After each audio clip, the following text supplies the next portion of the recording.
তো প্রিয় দর্শক বন্ধুরা, আজকে আপনাদের একটু জানাবো যে চেপ কাটার যে মেশিন হয় বা সহজ সরল ভাষায় বলতে গেলে যে আমাদের খড় কাটার যে মেশিন হয়, সেই মেশিন সম্বন্ধে আজকে আপনাদের জানাবো। তো এক ভদ্রলোক কিনেছেন এই চেপ কাটার মেশিনটা। তো ওনার কাছ থেকে একটু বাস্তব অভিজ্ঞতা আমরা নেব। উনি ব্যবহার করছেন 1 বছর ধরে। তো এই মেশিনটা কত দাম বা কেমন ভাবে কাটতে হয়, সুবিধা রয়েছে নাকি অসুবিধা রয়েছে, কেমন ভাবে তিনি এটাকে ব্যবহার করেন, সেই সব তথ্য নিয়ে কিন্তু আজকে আপনাদের এই ছোট্ট ভিডিওখানা রইল।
তো নমস্কার দর্শক বন্ধুরা, আরো একবার সকলকে আমাদের ইউটিউব চ্যানেলে স্বাগত জানাই।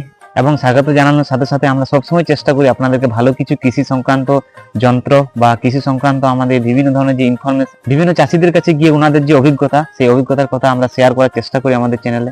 আপনারা সাথে থাকবেন, আশা রাখছি এই চ্যানেলের মাধ্যমে আপনারাও এই অভিজ্ঞতাগুলোকে ব্যবহার করে কিছুটা হলেও ইউটিলাইজ করছেন বা কিছুটা হলেও উপকারিতা পাচ্ছেন। তো আপনারা কমেন্ট করবেন যে কেমন ধরনের ভিডিও আপনারা কৃষি সংক্রান্ত পেতে চান বা ফার্মিং সংক্রান্ত পেতে চান। অবশ্যই আপনারা একটু কিন্তু আমাদের যে কমেন্ট বক্স রয়েছে সেখানে আপনারা লিখবেন। অবশ্যই আমরা আপনাদের কমেন্ট পড়ে ভালো কিছু করার একটা চেষ্টা রাখছি। তো পশ্চিমবঙ্গ জুড়ে অন্যান্য চ্যানেলগুলোকেও অসংখ্য ধন্যবাদ জানাই যারা ফার্মিং নিয়ে ভিডিও বানাচ্ছেন বা কৃষি সংক্রান্ত বিভিন্ন ধরনের ইনফরমেশন তুলে ধরছেন।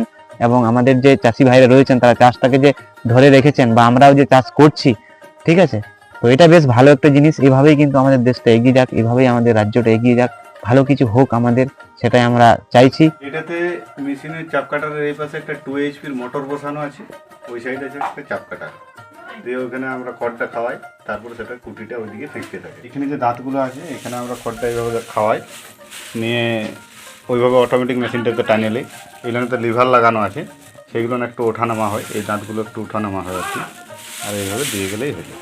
2টা ব্লেড ব্যবহার করা যায়, কিন্তু বিষয়টা হচ্ছে যে পোঙালটা অনেক ছোটো করে দেবে, যার জন্যই আমি সিঙ্গেল ব্লেড ব্যবহার করছি।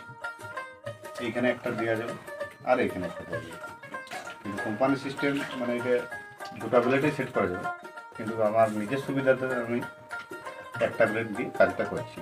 এটা একটা চাষি ভাইদের খুবই প্রয়োজনীয় জিনিস, যেটা একটা রোজগার ঝামেলা, যে প্রতিদিন হয়তো কুটি কাটতে যে পরিশ্রমটা হয় সেই পরিশ্রমটা থেকে আমরা মানে রেহাই পাব।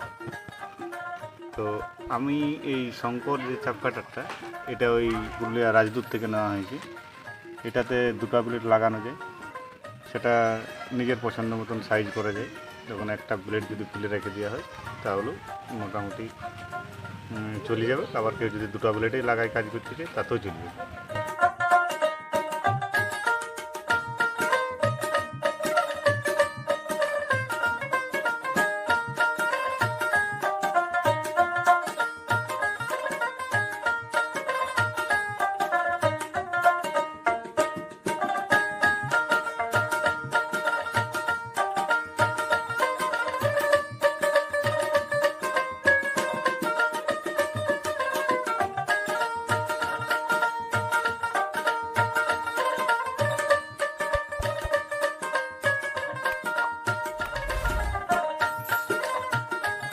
গ্রীষ্মকালে বা শীতকালে যদি কুটিটা কাটি, সেক্ষেত্রে খড়ের যদি অতিরিক্ত শুকনো থাকে তাহলে সেই ক্ষেত্রে হালকা যদি জল আমরা আধখানা দিই তারপরে কাটি, তাহলে খড়টা ভালো কাটে।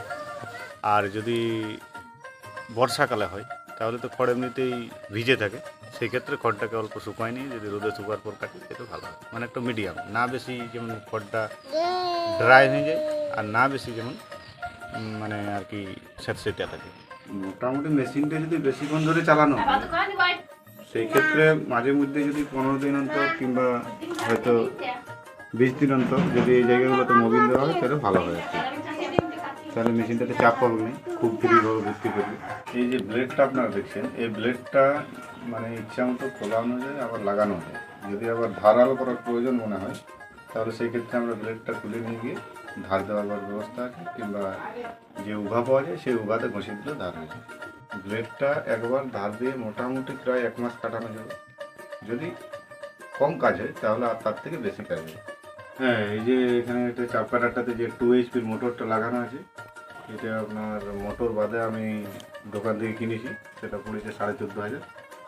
আর মোটর সঙ্গে যদি কেউ নেই তাহলে সেখানে 25,500। মেশিনটা অবশ্যই জায়গা মেরে মেশিনটা কম জায়গার মধ্যেও থাকি যাবে, শর্ট জায়গার মধ্যেও। যদি মেশিনটা এখান থেকে তুলে নিয়ে অন্য কোনোখানে নিয়ে যায় তাতেও নিয়ে যাওয়া যাবে।